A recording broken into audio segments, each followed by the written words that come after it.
Festival. Welcome to a panel discussion about Good Trouble and the life of John Lewis with the Institute for Nonviolence Chicago. I'm the Institute's board chair, Wendy Dubow, and it's my pleasure to moderate a panel with three of our very talented leaders of the Institute for Nonviolence Chicago team. It's an interesting and concerning moment in our country right now, one that's been building for quite some time, and our democracy is clearly under threat by division, autocracy, voter suppression, structural racism, and violence in many forms. The life of John Lewis inspires us all to nonviolence, and we're excited to explore this topic together with you. The Institute for Nonviolence Chicago is dedicated to the Reverend Dr. Martin Luther King Jr.'s teachings of nonviolence and putting nonviolence into action and into practice. We do this through conflict mediation, victim advocacy, case management, and nonviolence training. We're known for the quality of our street outreach work, our victim services, and our close work with the police. Our mission is to dismantle violence and build a city that's more safe, peaceful, and just for all. If you're interested to learn more about us, go to our website at nonviolencechicago.org. I'm joined by Tenny Gross, Chris Patterson, and Ashley Perkins, and I'd like to introduce each of them before we start our discussion. Tenny Gross is a veteran of the Israeli Defense Force and efforts to build peace between Palestinians and Israelis. He is the CEO and founder of the Institute for Nonviolence Chicago. Tenny began his career as a street worker for the city of Boston. He was then recruited to the position of CEO at the Nonviolence Institute in Providence, Rhode Island. Tenny has a BFA from Tufts and an MA in Theological Studies from Harvard. He plays a major leadership role for the city of Chicago, working with the mayor, city hall, and many other city and neighborhood groups to stop violence in our city. He is also a national and international figure in the nonviolence movement. Chris Patterson is the Senior Director of Programs and Policy at the Institute for Nonviolence Chicago. Prior to INVC, Chris worked as a community organizer with Ceasefire Illinois and as a project manager with ONE Northside, and then later as the Assistant Director of Organizing with the Community Renewal Society. He brings over 10 years experience to the work and a wealth of wisdom. He has an associate's degree in criminal justice from Ashworth College and is the author of 21, The Epitome of Perseverance. Ashley Perkins is the Nonviolence Training Coordinator and lead trainer at the Institute for Nonviolence Chicago. She's worked with high-risk populations in training and social emotional learning projects for the last 5 years. She has a BA from Trinity Christian College and is currently completing her MA from DeVry University. Please welcome Tenny, Chris, and Ashley, and let's get started. So Chris, I'm going to start the panel discussion with you, and I want to open with a question about what you think the most important thing John Lewis's life teaches us and how he's inspired the work you do. So thank you for that. You know, as I was watching the movie and thinking and watching the legacy and life of John Lewis while he was with us, you know, it's always apparent to be able to have that mentorship or the leadership values that exist. You know, all of us do not live on an island, and in order for us to become our better selves, we must have the examples to follow. And so for so many of us, John Lewis is that North Star. Like so many other legends that come out of the community, such as Malcolm X, Martin Luther King, Medgar Evers, so many people who are moving around in the civil rights era to create an environment today that my ancestors could have only dreamed of, right? And so to have an example in Mr. Lewis that brings that out, that kind of points me in a direction, you know, and the people, you know, in the communities I come from, live and work in, you know, it's fulfilling and it's inspiring, right? So, you know, in order for me to continue to move, young people who we work with, right? So we work with a lot of young people who are at risk of either shooting someone or being shot. It's important that they have an example right? And so, if at the end of my life term, if I'm able to fulfill a legacy that someone can then look back and say that maybe Chris did what John Lewis did for him, did for me, then I think, we've set ourselves up for some success. Yeah. His life and legacy, and passed it on, paid it forward to you. Paid it forward. Tenny, I want to actually turn to you with a question that I think is particularly pointed right now, especially in light of the events of this week in the U.S. Capitol, but really more the era that we're living in. I'd like to know, I think our listeners would like to know how you think things are different today in justice work versus the civil rights era. So in the civil rights era, you had a very open system of racial inequality. It was open, it was clear. People couldn't mingle together. They were barred from, African Americans were barred from public swimming pools, from restaurants, from shopping stores, etc. It was very clear. It was supported by laws. The civil rights movement changed that and made it illegal. Unfortunately, today we found new ways to disenfranchise, and John Lewis has worked on it a lot in the later part of his life, on disenfranchising voters, suppressing voters, right? Paradoxically, the claim now, the people who stormed the Congress, and the claim of the outgoing president is that they were stolen, their election was stolen. But really, there's been a concerted effort in the last decade to disenfranchise. So some of the battles continue, some things have changed.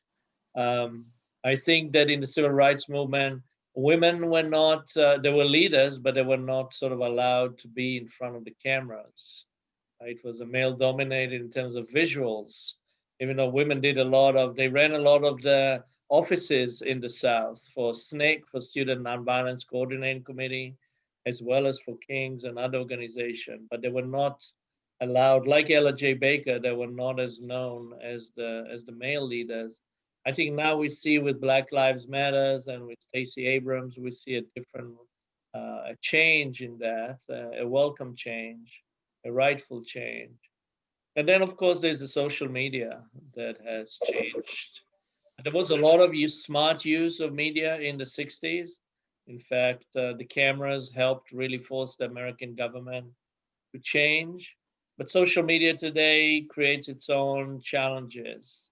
Positive for organizing, negative for conspiracies and counter-organizing. So it is a bit of a different world. And the violence we deal with today is different. The black on black violence across the country, which we can get into at some point, why it's happening, is partially also the work undone that was not finished by the civil rights movement on equality. And some disillusionment did set in, and the abandonment of cities, as well as the tragic murder of quite a few of the civil rights leaders, has created also sometimes a self-defeated and abuse. So there's been great successes, but a lot of work truly is, it's not a cliche, a lot of work is still left to be done. Yeah, I think that, we'll get into it as we get through the discussion, but, many of the levels of the work of the Institute, I know Ashley's going to talk about this a little bit more, are the new layers and dimensions of work that you're talking about, that the civil rights era, we are now positioned on top of that work to continue with this work. So, to that point, Ashley, going to you, John said at one point in the film that the vote is the most important tool of nonviolence that we have. Do you agree with that? And what are the approaches of nonviolence? Can you fill in some of those for us? I would say that the voting is a really great example of what it looks like to address social injustices with the nonviolence tools. And I say that because to know that an entire system is set up to suppress your vote yet you still choose to persist. You have the courage to do so. You believe that you will reap a harvest in which we won't have to deal with such things. That in itself is nonviolence. 4 different principles, or 6 principles, but 2 of the 6 principles come to mind when I think about Congressman Lewin's reference to voter suppression. And one is the very first principle, which is that nonviolence is a way of life for courageous people. It takes great courage just the fight, the different images that was shown throughout the film, being beat upon and sped upon, that takes courage, which brings me to the 4th principle, which is that sometimes allowing people to see your suffering can be used as a point of a teaching moment, a point in which a person can feel some shame or some conviction to change their ways. That's nonviolence. Being able to sit there at the table, being able to march, knowing that you're going to be tear gassed and attacked by dogs and all these different things. That's courage. Why? Because that 6th principle is what is inspiring and motivating and fueling them to continue to persist in the face of adversity, because they believe that what they're sowing is going to be reaped. And it did. We, people of color, are a perfect example of being able to vote. Now, the reality is that, we still deal with the shifting of voting polls, and voter suppression certainly does still exist.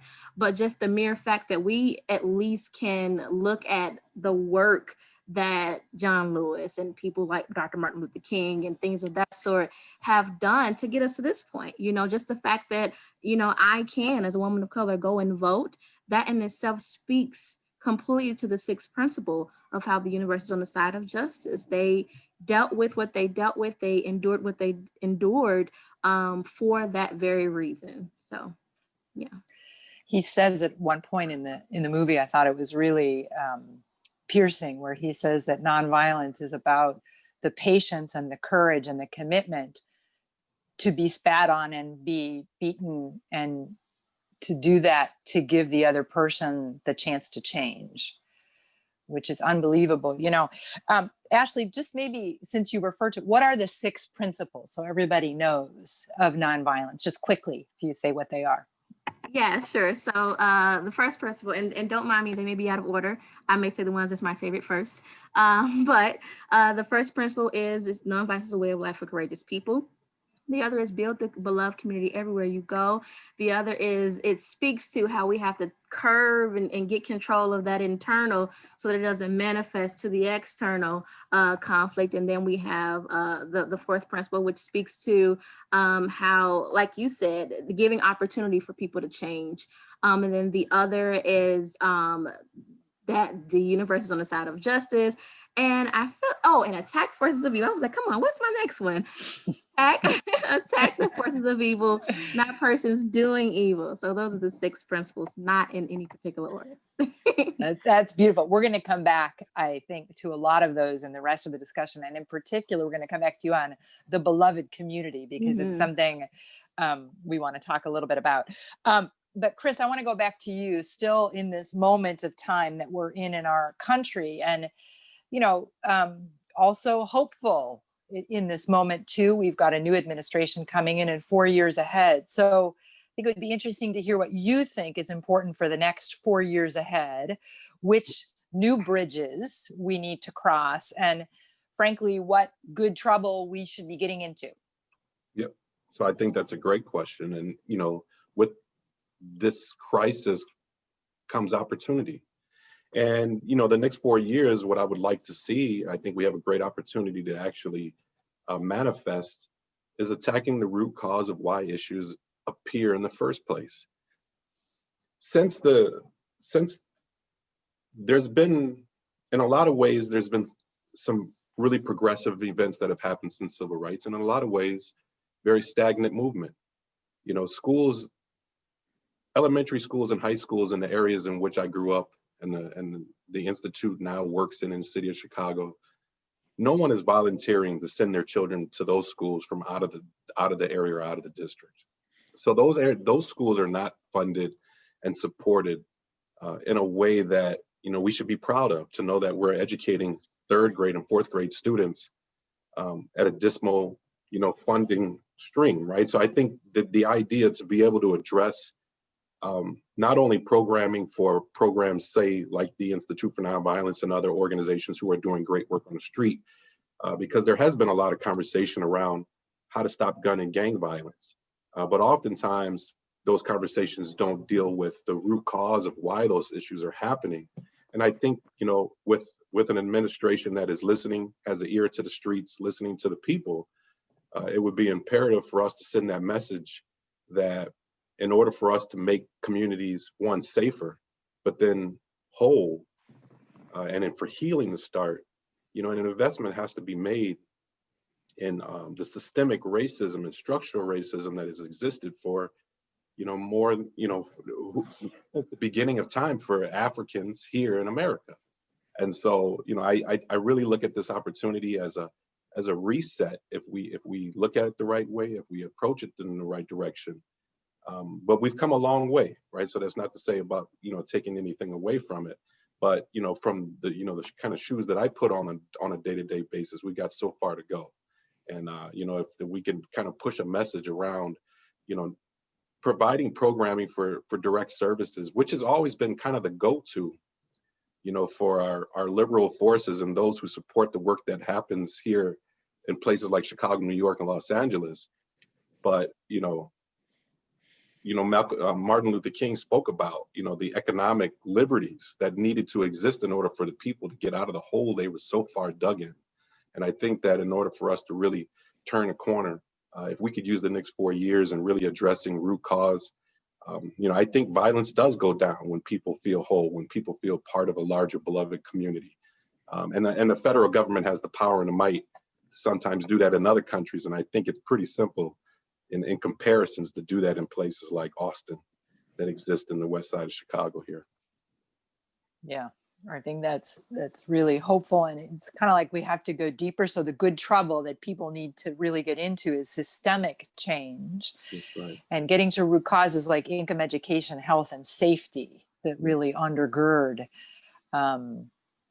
differences in our country. So I think that's really helpful. So, you know, Tenny, I want to ask you about John Lewis's courage. It's so apparent watching the movie, and it's, you know, he had a way of touching everyone with it. So I wanted to get your sense of how you think it, and how his particular brand of courage inspires the work of nonviolence.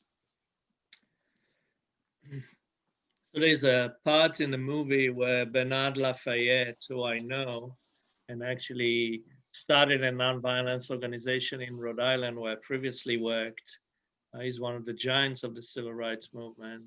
Bernard reads and almost cries a letter from his mother challenging him, why is he doing this trouble, right? And it's a sentiment of a mother. My mother had that sentiment too. And I'm sure many mothers want the safety of their kids first, and there's a risk in joining movement, which is why the vast majorities of us in society throughout history are passive, right?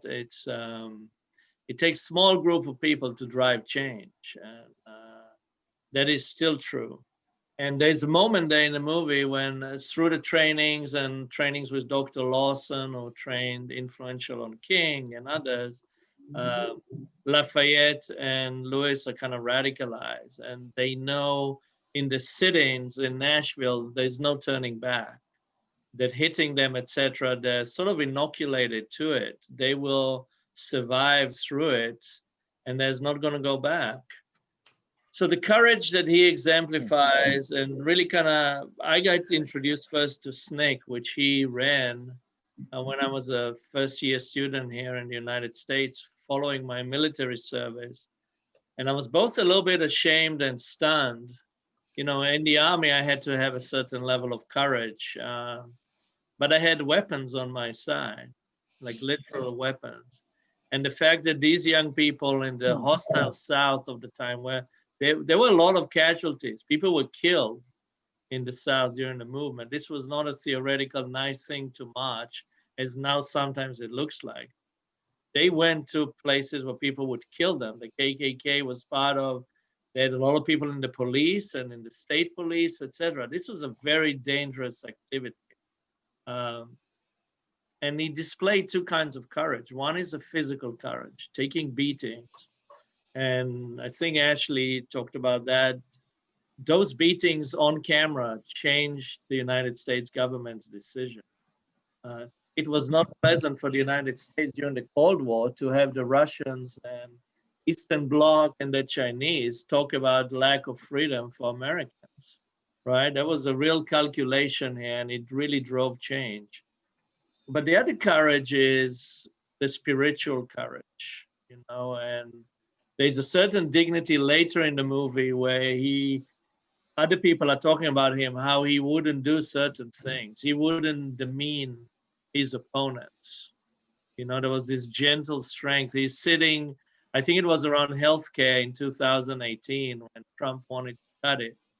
And he organized just quiet sit-ins, and other young elected officials, African Americans, wanted to shout shame on you on the opponents, and he says, we don't do that.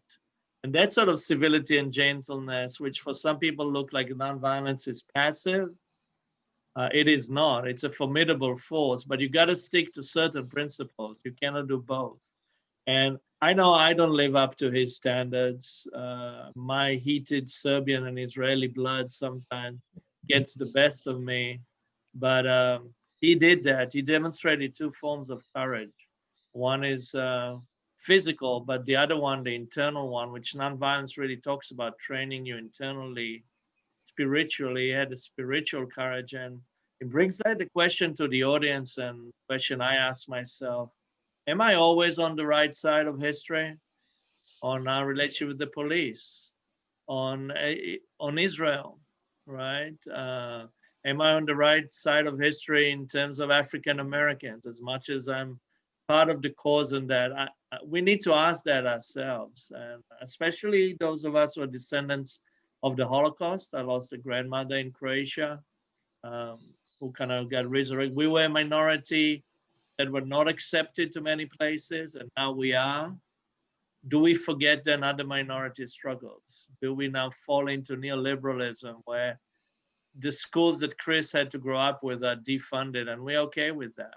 What side it's not an automatic just because you're born to a certain group and an oppressed group that you will be on the right side of history. And that moral pain, I think, and questioning got to continue. And John Lewis didn't have a moralizing voice. He had a gentle voice that helped bring you along. And I hope we will all have that. But in many ways, we're not doing that great yet. We do not have often the courage, and we let small group of activists take on big systems, and more of us need to get involved. Neutrality, both King and Elie Wiesel and others said, is one of the biggest dangers to a democracy. Democracy needs maintenance constantly. It's not a successful experiment. If you look at the Greeks and Rome, and then England, United States, it's a short-lived experiment. And if you don't constantly work on it, and that means courage. When we're comfortable, we recede from our courage. We don't want to risk what we have. And we leave some people to live on really torturous conditions. And that's what we see in parts of Chicago. Young people are growing in conditions that are completely heartbreaking, and it's completely changeable. And if young people are growing under those conditions, that means majority of us don't have courage. Wow, thank you for that beautiful explanation. And I think you're right. John Lewis had a kind of moral clarity, Elie Wiesel, a moral clarity. And I think the clarity was what was underlying the courage, gave the conviction for spiritual strength, for physical strength. And I think you're right. This is some of the good trouble now. I'm putting together what Chris said with what you said. Some of the good trouble we need to get into is making sure we've got that kind of moral clarity in our own head if we're on the right side of things. And what do we need to do when we know what the right side of things is? So beautiful answer. Ashley, I want to go back to you on this beloved community. The Reverend Dr. Martin Luther King Jr.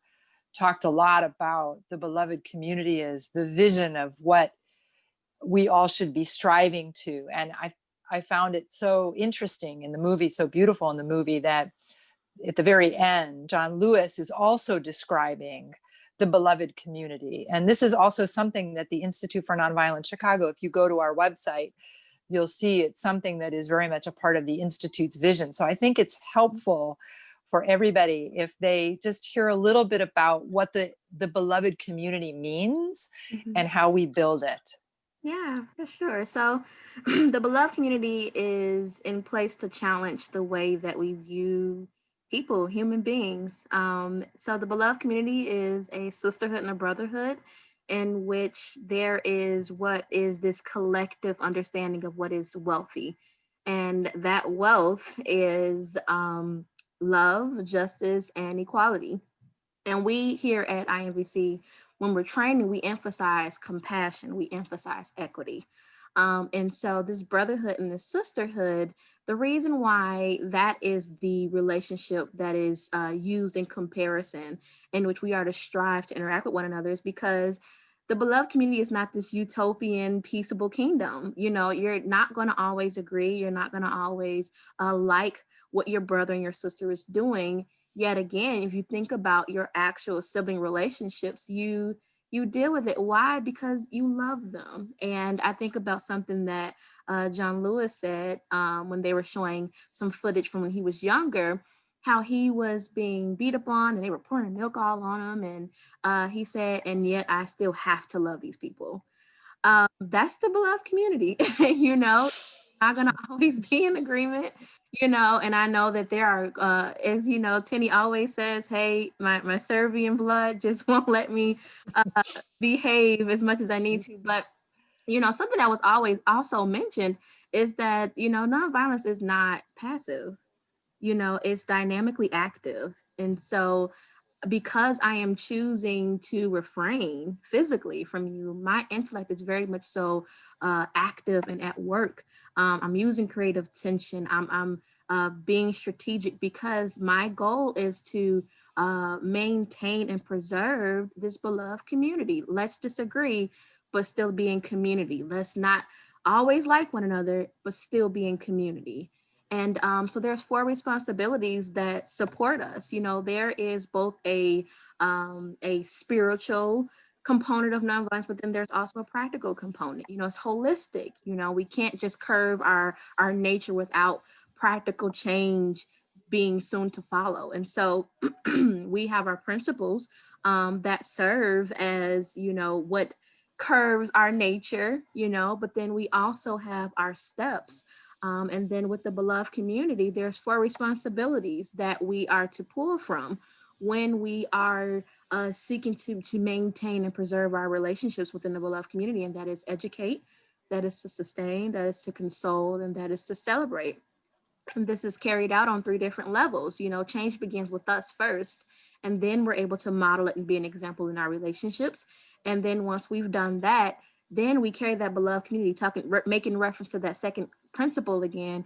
We carry the beloved community every single place that we go. And that is what that 3rd level of community is speaking to. The people that I don't frequent as often, the people that I'm not necessarily in a intimate relationship with, I still know how I am to refer to them. I still know how I am to interact with them. And that is as if they're my brother and my sister. And those 4 responsibilities help me do that.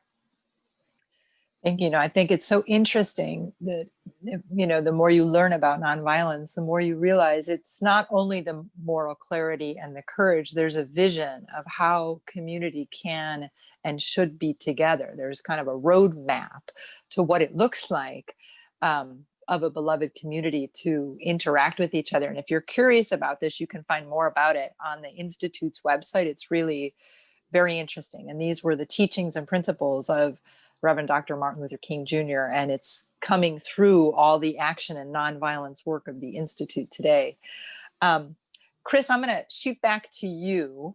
John talks a lot about not getting lost in despair, and this comes out actually several times in the movie when other folks are kind of absolutely just in awe of the fact that he has not been reduced to despair. So, obviously this is a lot, something that you confront in your work. We all confront, but I'd just love to hear your thoughts about that personally, and and maybe a word of counsel for how we all do not get lost in despair at moments, even moments like what happened 2 days ago, when we see the violence that's going on in our country.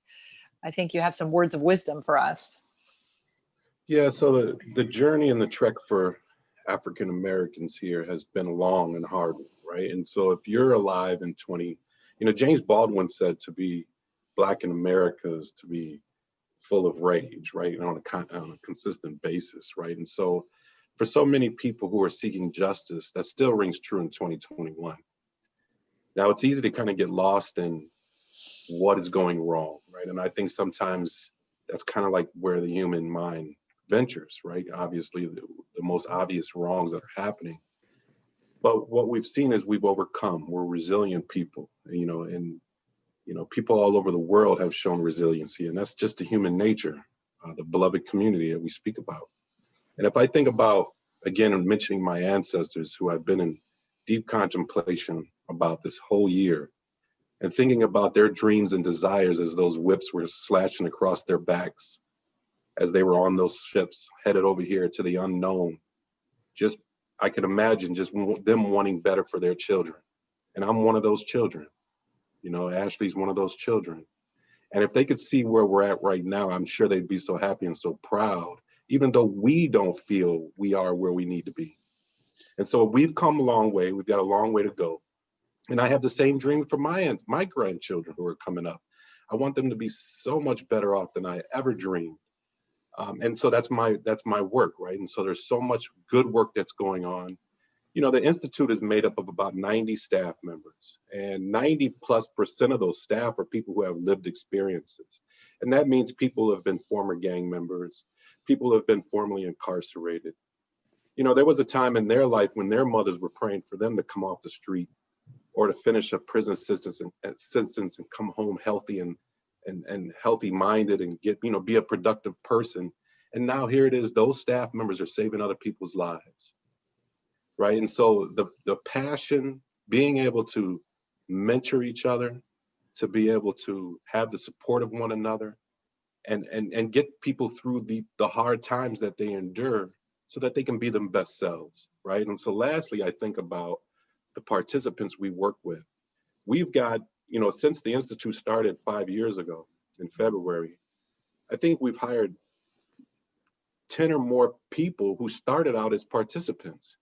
People who were trapped in cycles of violence, who are now leaders in the community, change agents, individuals who are, and one guy called himself the mayor of his community, meaning he feels ownership, he feels responsible, where before, as he would like to admit, he tore down his community.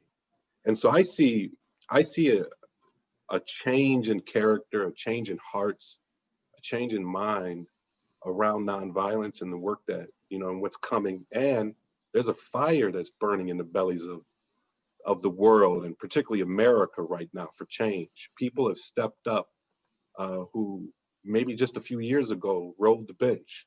Now they're asking, how do they get in the game and get, their hands dirty in this fight called social justice. And so, I'm seeing a lot of that happen. I'm proud of the people. It's never too late. If you're on the bench now, you can get part of the game. More than enough players on the field, so I'm seeing that, from every level. I've seen it in my own life. And so it is the sixth principle of nonviolence. The universe is on the side of justice. And so it's just hard to sometimes see it in the moment, but we have to keep that faith and hope.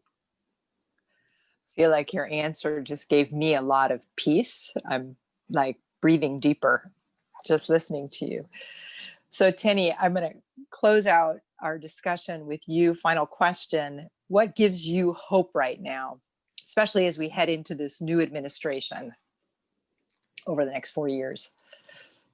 Well, I think what gives me hope sort of was Chris's answer, right? It's it's upholding human value, right? That no one is to be discarded and everyone has value. And it goes to Ashley's discussion of the beloved community, right? So being at the Institute with all its struggles, and we have staff who are traumatized, some have not had professional jobs before, so it creates its own dynamics and challenges. But they also remind me of the Warsaw Ghetto warriors, that had so much against them, so much against odds, and yet their spirit wasn't broken. They courageously should wake up at 2 a.m. to go and step in the middle of a conflict and mediate it, console mothers, and they're walking around the police and trying to build bridges where in the past they were mistreated, right? That is John Lewis. I mean, they're walking that legacy. They don't have, maybe some of them don't have fancy degrees, but they're philosophers by action. And recently I reread Viktor Frankl's book on when he survived Auschwitz. And really there it was talking about the people who survived the most were not the physically strongest or the healthiest, but the people with a purpose. And the Institute and our partners and people that we see when they discover their purpose, when we're allowed to have our own purpose in life, that is a beautiful thing, and that is a powerful thing. And you could feel it in John Lewis, it's a gift, a blessing. I feel every day like what a blessing it is to be able to do this work with my partners and do this journey. So I'm hopeful that there is, as Chris said, often our mind goes to seeing the immediate troubles and those who are negative, but there is a potential there. And I know from working in 3 cities deeply in the last 30 years, there's been police officers that a decade or 2 after we started working together, they said, working with the Institute has changed my perspective. I did used to look at some people as the animals, and I don't see that anymore. And we, in a way, gave back humanity to police officers who lost it just because of the task we give them sometimes, right? So it humanizes everyone, and that patience, even I sometimes need to be reminded, if you keep doing and putting your best leg forward, people do convert into the humanity in us. At the end of the day, we know what's right and wrong, and we want it. But many of us are easily losing our way, and we all need guidance. Everyone at the Institute, we all have people who guide us. You as the board chair guide me often, Chris and Astrid guide me on other paths. We all need each other, and that gives me hope. I see a new cadre of people in the Senate and in the House that are so amazing, young activists that are now there coming with beautiful ideas. So yes, I feel optimistic for that.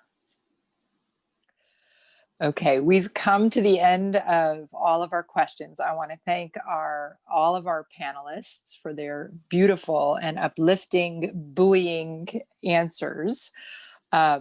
I want to thank all of you for dialing in and being with us at the Institute for Nonviolence Chicago. And I want to thank our colleagues and our partners at the JCC for your organizing leadership to do this. We're thrilled to be a part of it and to partner with you all on such meaningful work.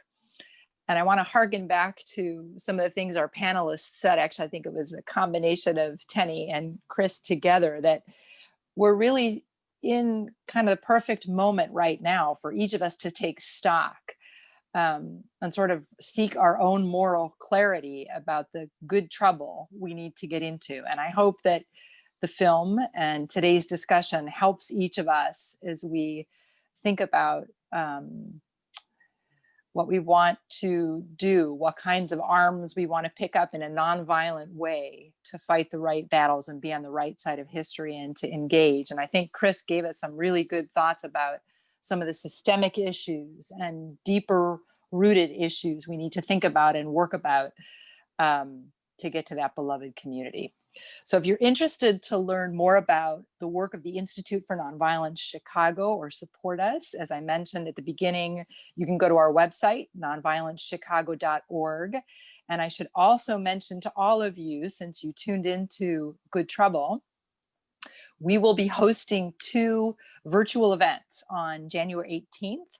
to celebrate Dr. Martin Luther King Jr. Day. We would love it if you could join us for one or both of those events. So come to the website and check that out. And we all hope to see you there. So thank you for joining us and good evening.